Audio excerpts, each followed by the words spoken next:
Nossa saudação, todas e todos que estão sintonizados aqui no canal da Casa da Redenção Francisco Xavier, de Caxias do Sul, para todo o mundo.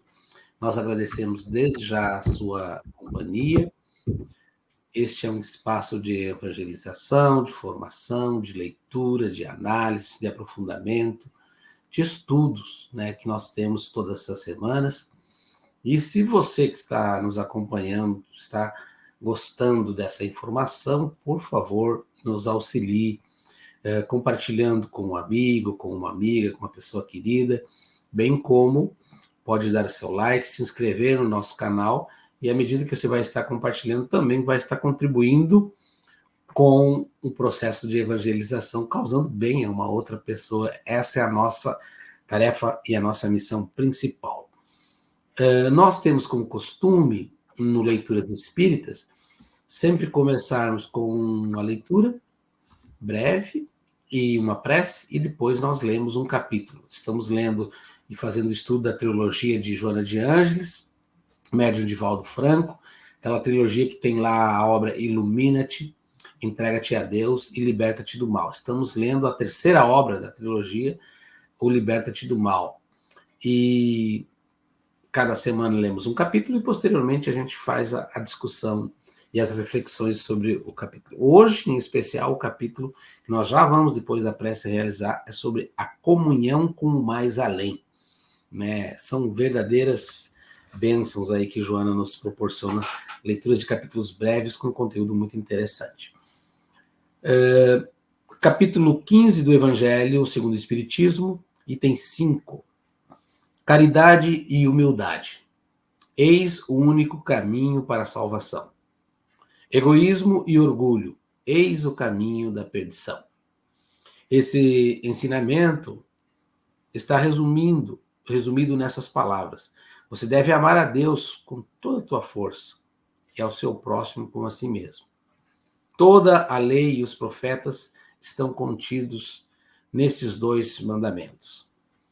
Para que não houvesse dúvidas na interpretação do amor a Deus e ao próximo, Jesus acrescentou: eis o segundo mandamento, que é semelhante ao primeiro. E acrescentou Jesus, isto é, não se pode amar verdadeiramente a Deus sem amar o próximo.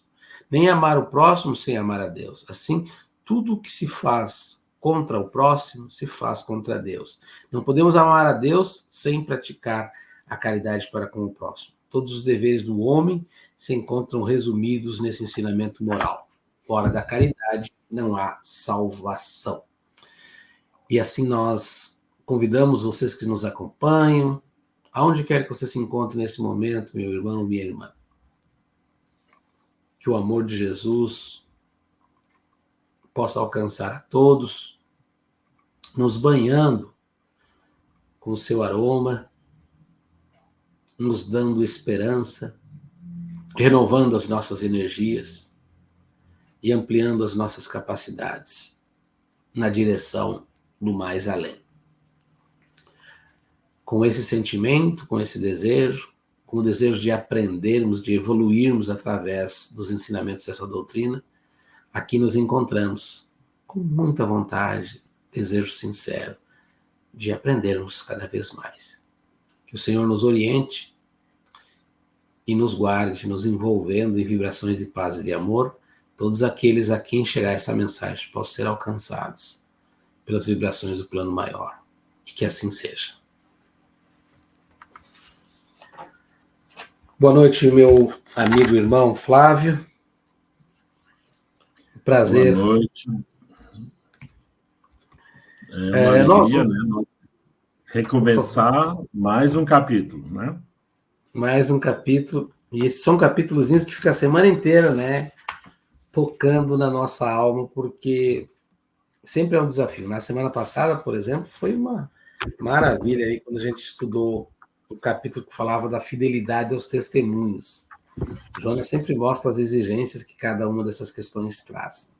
Na temática de hoje é comunhão com o mais além. Estaremos nós preparados para alcançar essa comunhão mais ampla? É o que nós vamos ver no estudo desse capítulo. Eu vou pedir para o nosso irmão Flávio começar a leitura, depois eu continuo. Certo. Então, nós estamos estudando, né, a obra, né, Liberta-te do mal, Joana de Ângelo, o Espírito e a Mediunidade de Divaldo, uma obra que tem alguns anos já de grafada ou psicografada através do Divaldo, e que, no entanto, ela é condizente com as necessidades de nós espíritos nesses dias, e certamente logo mais ali também. Comunhão com o mais além. Nos dias mais tumultuosos da atividade cristã, durante as perseguições iniciadas por Saulo e pelo Sinédrio, assim como aquelas desencadeadas mais tarde pelos imperadores romanos, a comunhão com o mais além constitui o estímulo e o fortalecimento da fé, para que os apóstolos e mártires pudessem enfrentar os inimigos comuns, dominados pela coragem e pelo arrebatamento espiritual.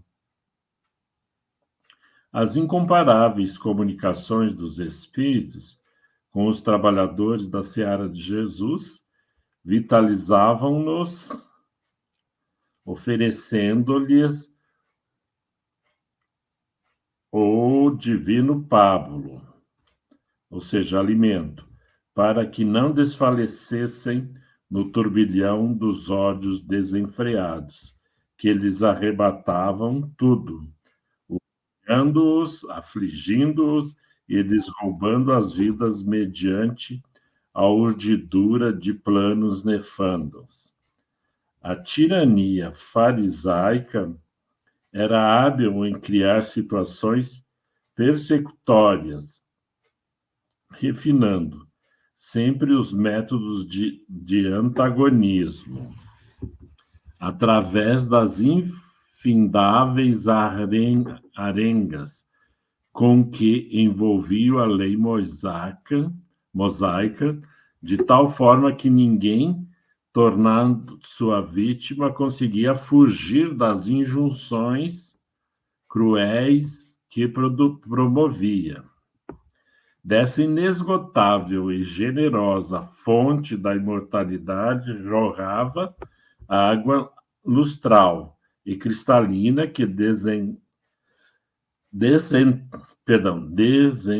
descendentava as vítimas e as sustentava antes e durante os testemunhos vigorosos.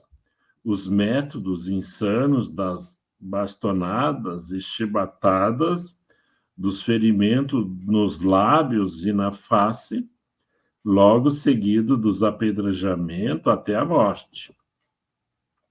Quando não era utilizada a cruz de vergonha e de supremo desprezo pela vida dos outros, sempre se caracterizavam pela absoluta ausência de compaixão, de misericórdia, de respeito, demonstrando a ferocidade do mal, disfarçada pelas vestes impecáveis e pela conduta de gestos medidos. Os romanos, por sua vez, eram específicos em punições perversas, em que dilaceravam as vítimas ou as queimavam com azeite fervente, com ferros em brasa, em combates com as feras, com os centuriões, ou simplesmente os martirizavam nos espetáculos burlescos, disfarçados de teatro do horror, em que padeciam cruelmente na representação de irônicas peças mitológicas da tragédia ancestral. Infelizmente, o ser humano sempre descobre métodos bárbaros para atingir as demais criaturas, atingindo supremos níveis de bestialidade, que é despertada de maneira rápida e por qualquer pequena faísca de ira que se converte em ódio. Surpreende a qualquer estudioso dos espetáculos circenses e das infames perseguições contra os discípulos de Jesus. A coragem com que enfrentava o martírio, muitas vezes cantando, sem o menor rancor pelos seus insensíveis algozes. O que mais exasperavam, essa força desconhecida provinha do Mestre amado e da certeza do valor de suas promessas, bem como da presença dos espíritos amigos e protetores que os assistiam, infundindo-lhes ânimo sempre novo e vitalidade desconhecida. Quanto mais terríveis eram as tenazes com que tentavam silenciá-lo, mais altivez e dignidade revestiam as vítimas de cruentas injunções. Esses inexcedíveis amigos desencarnados rociavam com a sua ternura as ardências das dores acerbas, lenindo o sentimento dos valorosos servidores, transformados em réprobos, fazendo com que as suas existências fossem testemunho ímpar da crença libertadora. Obrigado, Flávio. Em todas as épocas da humanidade, sempre foram ouvidas as vozes do além-túmulo, confirmando a sobrevivência da vida ao fenômeno desagregador da morte biológica.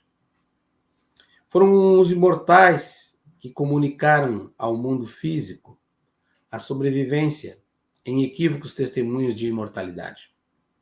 Suas vozes claras e dignificantes ressoaram no túmulo, convidando os demais seres humanos a reflexionar em torno dos ensinamentos, ora em forma de cantos de sublime beleza.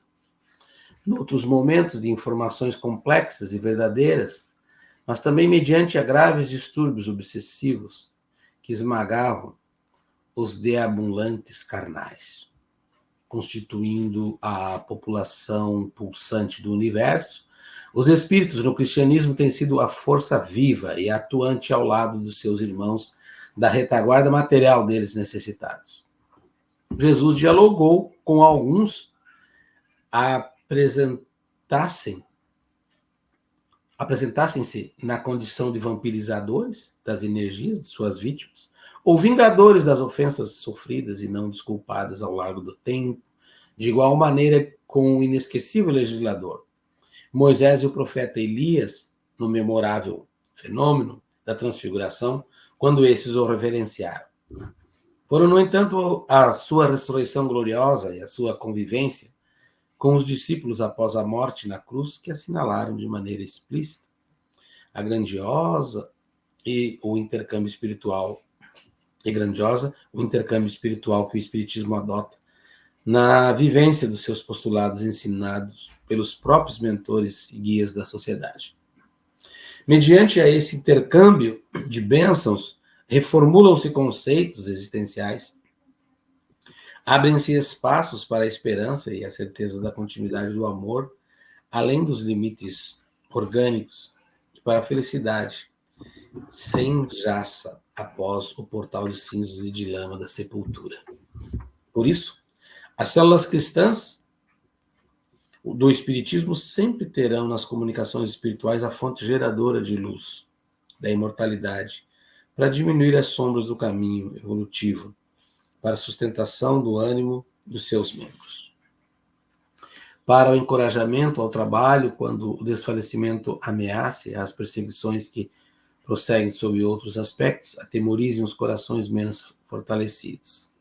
Jamais faltam ao convívio com os imortais as claridades da sua sabedoria, a presença estimuladora, o doce encantamento de suas vozes sustentando as forças combalidas ou não dos transuantes terrestres. A caridade deles para com os irmãos reencarnados é imensa, estando sempre às ordens, testemunhando-lhes fidelidade e amor, a fim de que todos possam alcançar os altiplanos da espiritualidade em clima de festa de corações e arrebatamento das emoções superiores. Por sua vez, sustentados pela mágica assistência desses anjos tutelares, os lidadores do bem terão mais encantamento para seguir adiante, assinalando a sua passagem na terra em sombras, com as estrelas luminosas da sua bondade e da sua afeição. Todos os seres semeando esperança e alegria de viver, superando as angústias da morte e os desencantos da existência. Desse modo, mantém-te atento às aspirações que procedem do mais além, deixando-te conduzir pelos formosos benfeitores da humanidade, que trabalham ao teu lado em favor de um mundo melhor e de uma sociedade mais feliz. Não fosse esse foro me dando auxílio, e muito mais difícil seria o prosseguimento dos ideais superiores face a enfrentamentos perversos da cultura imediatista e a teia que se vive na Terra.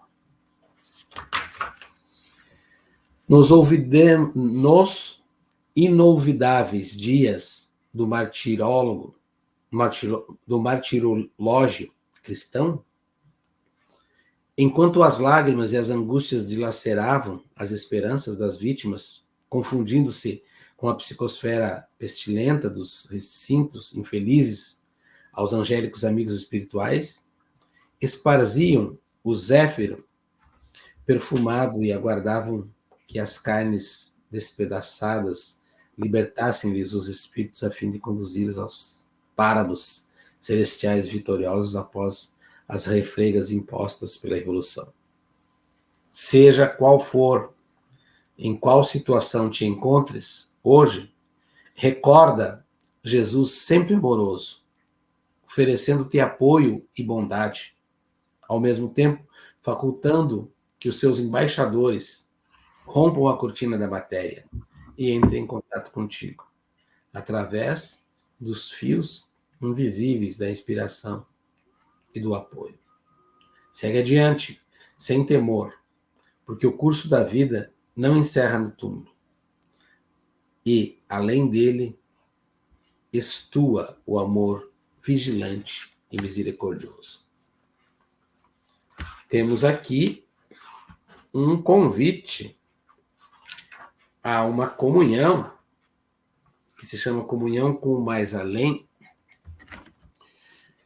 que nos permite reconhecer as lutas, as batalhas, os esforços do cristianismo primitivo, os sacrifícios, e também, ao mesmo tempo que traz toda esse contexto da força do mal, que não quer a evolução, das lutas pelo poder dos romanos, dos métodos insanos utilizados por eles e das quedas do ser humano que se entrega a essas, de certa forma, a esse encanto, né?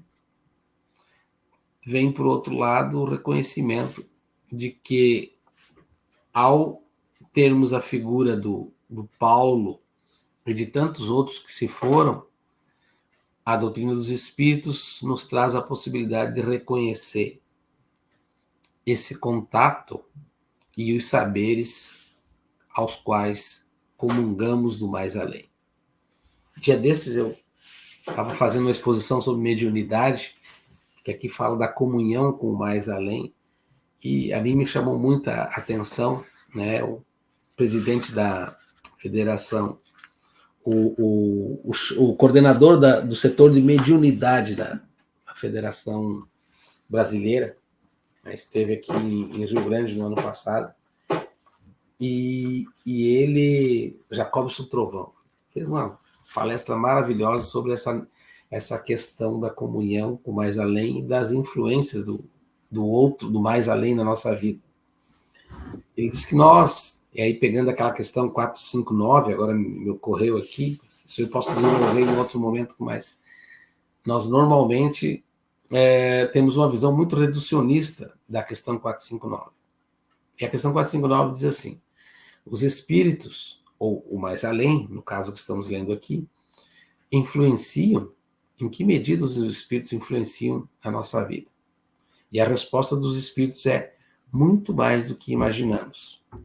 E continua: o comum é vos dirigirem. O que é de regra é vos dirigir. E aí ele diz que nós, espíritas, ficamos com uma resposta romântica de dizer: olha, os espíritos nos dizem que eles nos influenciam muito mais do que imaginamos. Mas ele, com a sabedoria que só ele tem, né? Foi muito legal essa palestra que eu assisti, uma das melhores dos últimos tempos. Ele vai um pouco além dessa questão da gente dizer: tudo bem. Os espíritos nos dirigem muito mais do que nós, nos influenciam muito mais do que nós nos damos conta. Ele disse: tudo bem, não.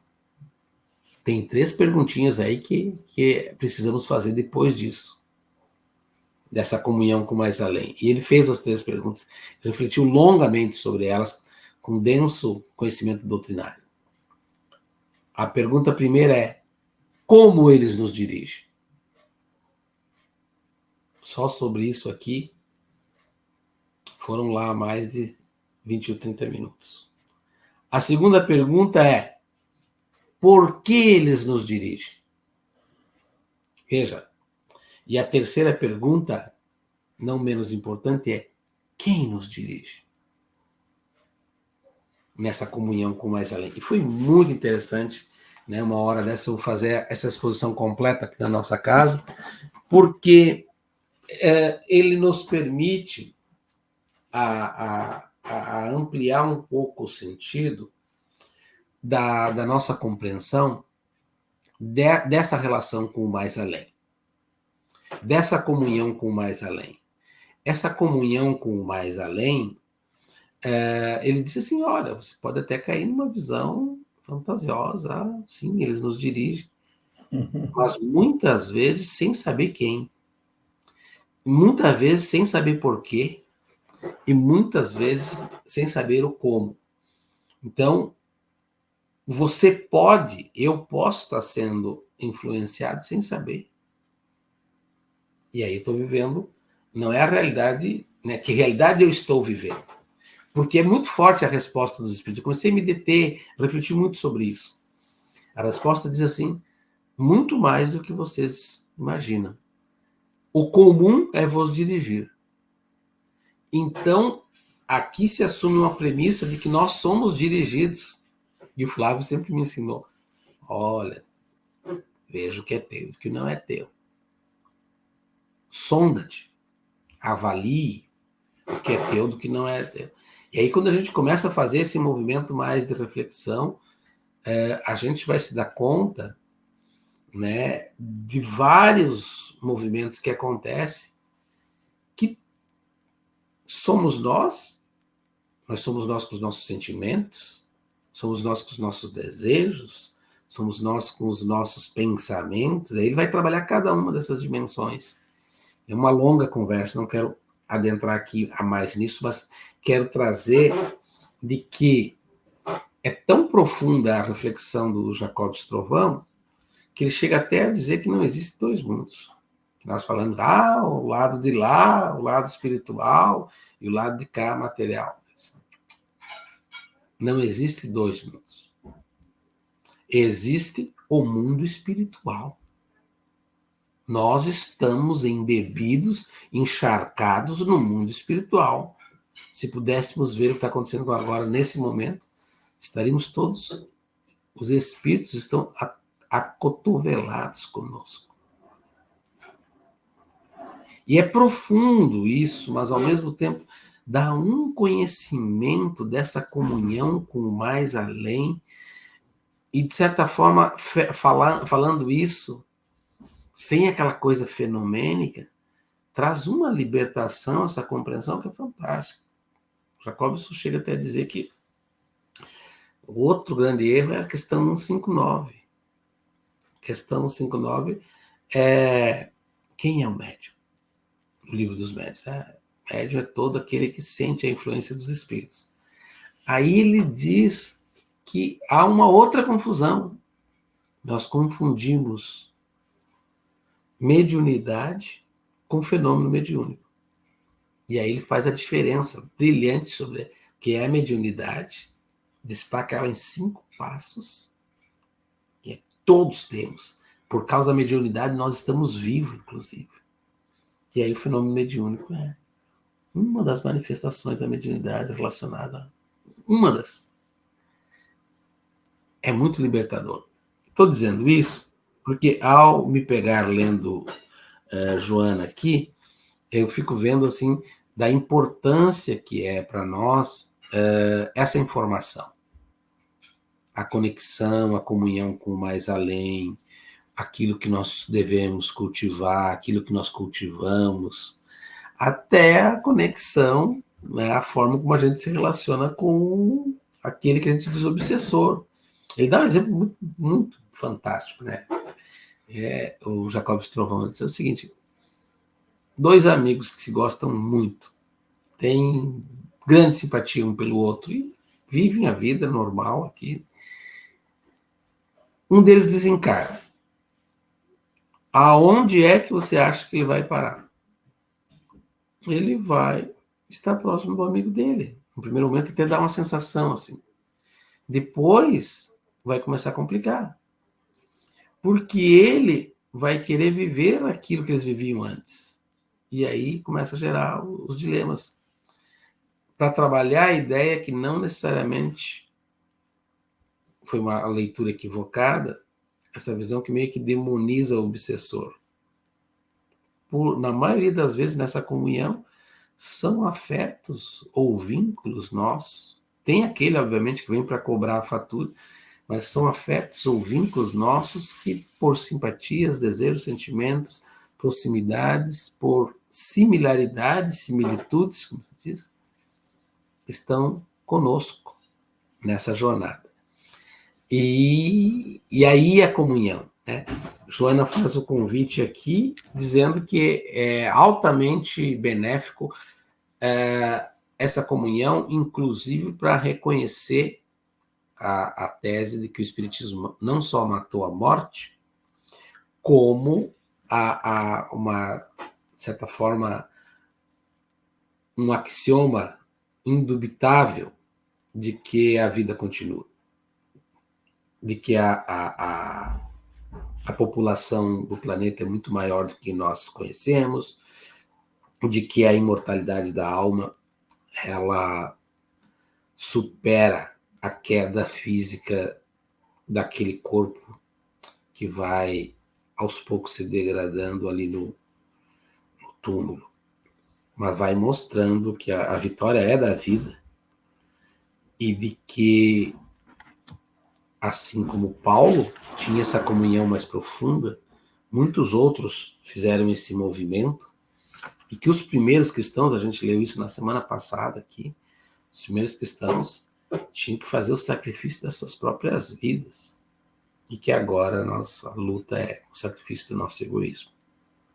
Por isso que comecei lendo aqui, né, sobre caridade e humildade. Eis o único caminho. Egoísmo e orgulho, eis o caminho da perdição. Então, nessa conexão com o mais além, é como se nós nos sentíssemos cidadãos não do planeta, cidadãos do universo. Hoje eu estava escutando um vídeo do Divaldo dizendo que as crianças né, que têm alguma questão de alguma necessidade especial, né? Estava trabalhando a questão do autismo, o cérebro deles já está se abrindo para uma outra dimensão que estaria que está um pouquinho mais evoluído o estado aqui. porque logo aí na frente virão espíritos que reencarnarão com essa capacidade. Por isso que as pessoas assim, mas meu Deus, como eles sabem tanto, né? E trabalhando as potencialidades do ser autista pela leitura espiritual, das potencialidades que tem esse cérebro, que ele diz que já está expandindo um pouco mais do que o nosso. E a gente já está vendo isso nas crianças que estão reencarnando, não necessariamente autistas, mas todos, né? Mas no autismo isso aparece mais, aquela antena mais aberta, mostrando que é, como diz o Jacob Strom, que existe só um mundo. É o mundo espiritual, da qual nós somos jornadeiros aqui, por um tempo breve, que é diante de uma existência eterna, né? Por um tempo breve, mas nós, né? Tá aí o nosso lar 2, né? Mostrando assim, as amplas conexões com o nosso passado, com as nossas luzes futuras, com os nossos desafios, com as nossas quereres, com aquilo que nós viemos e fracassamos, com aquilo que nós viemos e cumprimos. Nada fica. Nada fica esquecido nessas possibilidades. E sabendo, né, dessa possibilidade, né, por isso que o Chico dizia, começa agora a fazer um novo fim. Né? Ninguém pode fazer um novo começo, mas começa agora a fazer um novo fim. Para dizer, é possível sim entrar nesse horizonte de reconhecimento, que tanto é um processo de libertação para o espírito quando sai do corpo físico, né? Mas também quanto é um processo libertador para nós que estamos encarnados reconhecer esse encharcamento dessas conexões múltiplas. Não para viver num mundo parece desconectado. O Evangelho diz o homem do mundo é para viver aqui, com os dilemas aqui, mas é para reconhecer que a gente também pode alterar esses painéis do desencanto, da desesperança, do medo, da angústia. Dia desses me chamou a atenção, até tenho trabalhado com os meus alunos isso. 3 frases de uma pessoa dizendo assim, o estresse é excesso de presente. A angústia é excesso de futuro. E a depressão é excesso de passado. E eu gostei dessas 3 colocações, porque eu tenho conversado muito, nós conversamos no dia a dia, você que está nos acompanhando, com as pessoas chegam com muita ansiedade. Diz, calma, respira. É o excesso de futuro, mas você tem que estar. Para que correr tanto, se você é um espírito eterno? Para que essa necessidade, e inclusive patológica, né? Joana trabalha muito bem isso. Vai colocando excesso de futuro e angústia. Daí, quando fica o excesso de presente demais, perde as raízes, perde as conexões com o passado e não projeta para o futuro. Então, estava vendo essa reflexão sobre os excessos, de uma sociedade dos excessos, que às vezes perdemos essa conexão com as coisas mais sublimes. Um dia desses, há uns anos atrás, eu estava no centro espírita, levei o violão e toquei uma musiquinha no mês de maio, no dia das mães, a musiquinha dizia assim, Ave Maria, Mãe de Jesus, o tempo passa, não volta mais. Tenho saudades daquele tempo que eu te chamava de minha mãe. E depois a gente teve trabalho mediúnico e o Espírito falou, como ele queria que tocasse essa música. Essa música é uma música de uma simplicidade enorme, quando na tradição católica a mãe da gente dizia que juntava as mãozinhas e ensinava a rezar. Quanta coisa a gente pode fazer ainda nessa conexão com o outro plano que está com a gente aqui, né? É um outro que está no mesmo, que pode ser, como nesse momento aqui a gente está trabalhando com formação, mas tanta coisa que pode ser potencialmente melhor. E aí, às vezes, a pessoa tira ali e começa a enxergar uns painéis cinzentos e não tem sentido. Então, nós espíritos seremos cobrados pelo uso que fizemos dessa existência. Não no sentido de culpa, mas no sentido do bom aproveitamento, que a gente possa aproveitar sempre e principalmente reconhecendo, né, Flávio, nós somos os privilegiados porque a gente reconhece esses potenciais e a comunhão com o mais além vem só para reforçar algumas coisas que Paulo não tinha isso, tinha inspiração, Mas hoje a gente tem essa informação, e aí, o que eu vou fazer com isso, né? Acho que é uma pontinha aí para a gente continuar conversando, meu amigo Flávio, fica à vontade. Tu estava expondo ali o teu raciocínio, daí eu me lembrando, né, dessa real doutrina que nós temos, esses ensinamentos, que fazem 167 anos, né, que chegaram até nós pelas mãos do Allan Kardec, que organizou junto com as entidades benfeitoras e trabalhadores da primeira hora, e nos deixaram, né? E daí, quando estava falando, assim, dessas questões, é que as estruturas que nós consolidamos a nível de prática de espiritismo, elas são muito diversas e, sobretudo, muito alicerçadas nas experiências de cada um de nós que compomos esse tecido dito espírita. Que nós trazemos, eu sempre mexo, né, para ser um pouco jocoso, digo, olha, eu sou espírita pentecostal, né? Porque eu sou aceso, eu acho que tem que ser vibrante, eu gosto de expositor que sacuda, não é fazer barulho, sacuda as nossas ideias, tire-nos da zona de conforto, nos convide a um passo a mais. Daí tu trazendo o trovão, e eu me lembrando de um pastor, né, da tradição evangélica, que tem uma versatilidade no seu raciocínio que espanca a todos nós espíritas, dos mais sublimes trabalhadores que nós conhecemos. Porque para quem não leu o Livro dos Espíritos, pressuponho, ele dilatou seu pensamento para mais além, de fato. Então, é este o convite. Nós que temos a doutrina dos Espíritos, sobretudo o Livro dos Espíritos, né? Os demais são complementos, ajudam, mas na obra basilar, o Livro dos Espíritos, então ali nós vamos fundamentando o nosso raciocínio, se assim o quisermos. E começa pela essa pergunta bem simples, né? Quem sou eu, né? Quem anda aí comigo, né? Porque a gente diz o guia. A gente pode não saber o nome, não ter visto a face, mas a gente sabe as emoções que imprime em nós, as sensações, nós somos sensíveis, né, a esse impacto energético de entidades diversas e até dos ambientes. Então, nós vamos sabendo que tem alguém, como ele se comporta quando estamos em atividades, qual é o alcance do raciocínio que desenvolvemos quando estamos sob a sua tutela. E, às vezes, eles são anônimos, aparecem eventualmente muito sutis, porque o objetivo é que nós, que estamos para o lado de cá, como o Vilmar bem disse, né?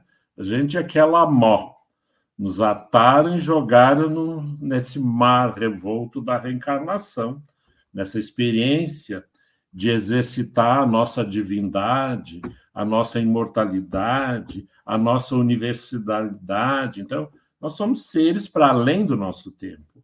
E a gente observando. Claro que as lições são muito particulares. Eu estou vivendo uma experiência inédita para mim, que é observando o retorno de alguém que amamos.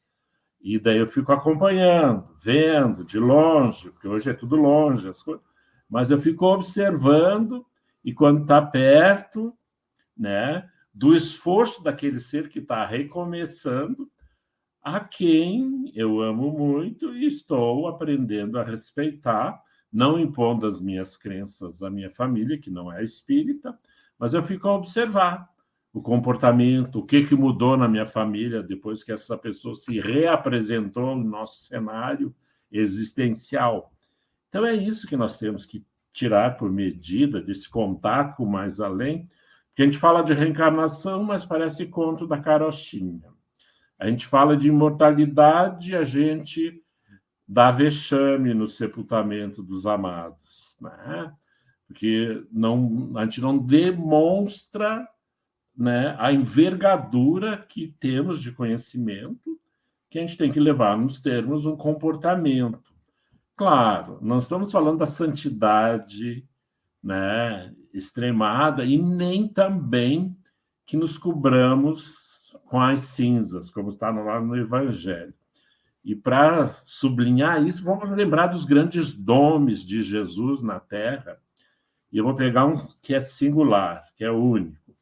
A Teresa de Calcutá, né? Ela realizava o trabalho de recolher moribundos da via pública, que havia aos milhares. Ela recolhia em torno, ficava no ashram que conseguiram, porque ela era perseguida pelo Estado, e ela ali. E daí, quando o Estado começou a entender o que ela estava fazendo, a prefeitura, daí cederam um templo que tinha lá numa comunidade abandonada.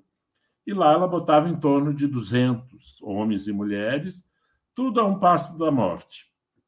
Pútridos, comidos pelos vermes, pelas enfermidades, e ela ali, acompanhando, acariciando, é Jesus. Cada um era Jesus. E nessa demonstração. E daí ela causou, olha o que é, que eu estava lendo aqui, então, o engendramento das sombras. Teresa andou a vida toda em períodos sombrios, porque ela tinha uma inquietação existencial, buscando a Deus, a Jesus, no serviço, e ainda o entorno que, de vez em quando, fermentava. E daí eles estavam achando um ultraje aquela mulher com vestes, né, de serva do Senhor, acolhendo aquelas pessoas num templo da tradição hindu. E daí entrou, que eles queriam apedrejar, espancar, etc. Entrou uma liderança, e quando ele entrou lá dentro, ele foi vendo o que ela estava fazendo com aqueles 200 pacientes, ele voltou para os seus pares. Olha, se os senhores e senhoras, mas principalmente os senhores, porque a tradição machista, né, diz assim: se vocês conseguirem que as suas esposas e filhas façam o trabalho que essa mulher está fazendo ali, a gente retira ela dali. Está entendendo? Então, vamos fazer essa pergunta. Será que nós vamos encontrar alguém que faça aquilo que nós devemos fazer? É o que Madre Teresa sempre o fez, que Gandhi sempre o fez. Ele não disse, eu vou libertar vocês do tacão inglês. Não. Ele fazia jejum, que era greve de fome para o mundo, em oração, em espírito de holocausto, né? Que nem Jesus, né? Se colocando ali naquela situação que o corpo é para isso, o espírito estava soberano, e promoveu uma mudança daquele estado que era dominado pela presença inglesa, né, do Império Britânico, e libertou. Na época, mais de 600 milhões de pessoas ganharam direito a um Estado, a uma cidadania. E é o que ela coloca aqui em 2 parágrafos, assim. Ó, desse modo, mantém-te atento, nós temos que buscar a nossa atenção nas inspirações, que vêm do mais alto, deixando-nos conduzir por esses benfeitores amorosos da humanidade, que trabalham ao teu lado em favor de um mundo melhor e de uma sociedade mais feliz. Então, é isso, eu digo vocês, né, quem está acompanhando, nós também, entender que a sociedade, porque a gente quer a paz no mundo, começa em nós, começa no nosso íntimo, na nossa mente, nos nossos processos, né? Porque normalmente as pessoas, quando procuram os espaços de espiritualidade, elas vêm assim, vocês fazem regressão, vocês têm isso, sabe? Procuram coisas, ou seja, elas querem terceirizar aquilo que é de competência individual. E nós, quando eu falei há pouco dos arranjos, da instrumentalidade de nosso movimento espírita, é justamente isso. Porque algumas das nossas práticas são organizadas de uma forma pela limitação de nós outros que levam, que comunicam aos trabalhadores que frequentam o templo que é um serviço terceirizado, né? Então a gente vai lá, faz o passo, vai lá, faz a desobsessão, e a gente não é convidado para uma reflexão. E às vezes, o Vilmar sabe, eu também sei, que muitos assuntos nós não podemos comentar no templo, né?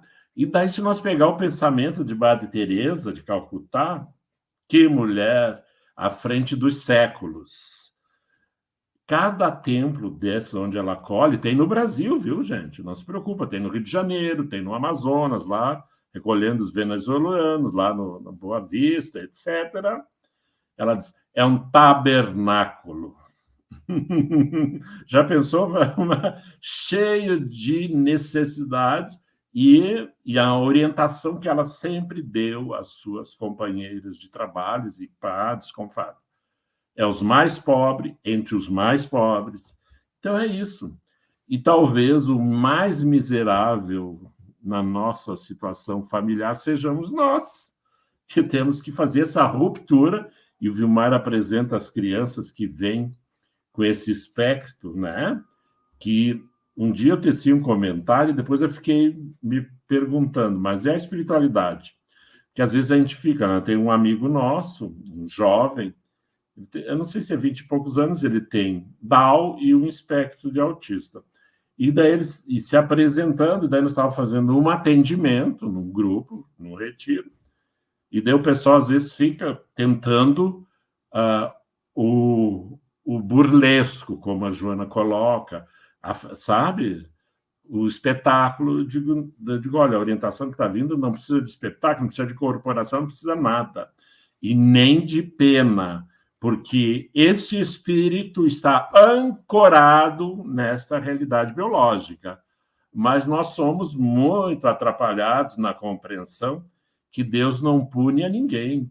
Ele certamente frui das delícias, como diz meu amigo Vilmar, no mais além. Então, aquela realidade que a gente enxerga é para nós, e desenvolvendo, observar e expandir a compreensão, que é o debate dos psicólogos, dos psicanalistas, dos psiquiatras, no atendimento desses espectros de manifestação das crianças autistas, com Down, etc., com todas essas variantes, e mesmo nas questões da sexualidade, né, Vilmar? LGBTs, etc. Porque, às vezes, né, eu vi uma entrevista do Chico, algumas vezes, ouvi várias, e onde ele colocava que ainda nós não compreendíamos, que mais adiante a gente compreenderia que existe, né, um leque de necessidades e de manifestação do comportamento humano. Eu vou parando por aqui, porque senão eu vou ficar 3 dias aqui, né, Vilmar, né? Montamos uma tenda e continuamos. Essa alegria de nós estarmos atentos ao nosso relacionamento espiritual pessoal, que é intransferível com o nosso anjo da guarda, com os espíritos familiares, com os problemas que se apresentam na nossa economia doméstica, na nossa economia onde a gente circula na sociedade, de trabalho, que daí nós vamos experimentando justamente as nossas deficiências diante dos desafios que nós temos que tomar, uma atitude, uma mudança. E eu confesso, eu tive uns amigos que, dos últimos dias para cá, eu tive que me puxar e trabalhar num sentido assim, olha, de responder algumas coisas, mesmo não tendo o domínio, busquei ajuda. Eu acredito na causa, então eu tenho que trabalhar. Não posso transferir para alguém que nem sabe o que eu imagino acerca daqueles que tropeçam na vida, inclusive nós outros, né, Vilmar? Mas daqueles que estão presos e presos, né? Então, o público que a gente trabalha na Casa da Redenção. Mas, assim, agradeço essa oportunidade abençoada de a gente trazer essas considerações, que possamos vibrar, né, Vilmar, imensamente pelo clareamento do que é a mediunidade, do que é a manifestação dos benfeitores na nossa vida em comunidade, no templo espírita, e outras denominações, né? Porque esse dia observando o material, hoje com a internet, lá na Ásia, daí eu vendo a manifestação do Espírito, que eles nem consideram, né? Mas o Flávio observando, eu digo, tá aí, ó, nós é que queremos botar num quadradinho, né? E ser o dono. Esqueçamos. Realmente a gente é governado pela espiritualidade, pois é a nossa natureza. Não é que eles estão impondo, não, é a nossa natureza. Nós mesmos, eventualmente, expandimos de uma certa maneira que não conseguíamos entender porque o fizemos, só que a gente diz, quero continuar fazendo, né? Então, a gente é isso. Vilmar? Realmente é importante a gente pensar sobre isso, buscar sentir mais, expandir, como você diz. Tem muita coisa que a gente pode ainda fazer, inclusive até aquilo que a gente achava que não conseguia fazer, né? Então, se a gente, que, com as nossas limitações, experienciamos algumas coisas e vê que dá para ir um pouco mais além, tá aí o convite para você, meu irmão, minha irmã, que está nos acompanhando, a comunhão com o mais além. Livro Liberta-te do Mal, Leituras Espíritas, ao qual nós agradecemos muito a presença de vocês e vamos convidá-las para a prece de encerramento. Amigo Jesus, aqui nos encontramos com o coração cheio de alegria e de gratidão pela oportunidade santa que tivemos nessa noite. Que as aprendizagens desse estudo possam ressoar na nossa alma e também naqueles irmãos que estão nesse momento em contato conosco. E alcance também, principalmente, as boas vibrações desse estudo, alcance aquelas pessoas que passam por alguma dor, alguma necessidade, alguma incompreensão e sofrem. Que as energias desse estudo, as bênçãos do teu evangelho, Senhor, contribuam para que a dor dos nossos irmãos e nossas irmãs seja menos doída. Que teu amor, que é expansivo, que é orientador, se faça presente em nosso íntimo, mas principalmente na direção daquelas pessoas que passam nesse momento pelo sofrimento da guerra, da fome, da desigualdade, dos eventos extremos, aquelas pessoas que estão sofrendo na solidão, aquelas pessoas que estão vinculadas a processos muito difíceis de se desvencilhar, que os benfeitores possam alcançar a todos, ressignificando, abrindo painéis de renovação da esperança. Que o Senhor de bênçãos nos abençoe, que o Deus de luz nos ilumine, que a árvore da tua vida continue dando bons frutos, porque para isso fostes criado, e que os ventos do céu soprem sobre cada um e cada uma de nós. Que assim seja. Que assim seja. Boa noite. Vou fechar o canal. Eu peço que permaneça só um instantinho, Vilmar. Boa noite, então, amigos. Boa noite.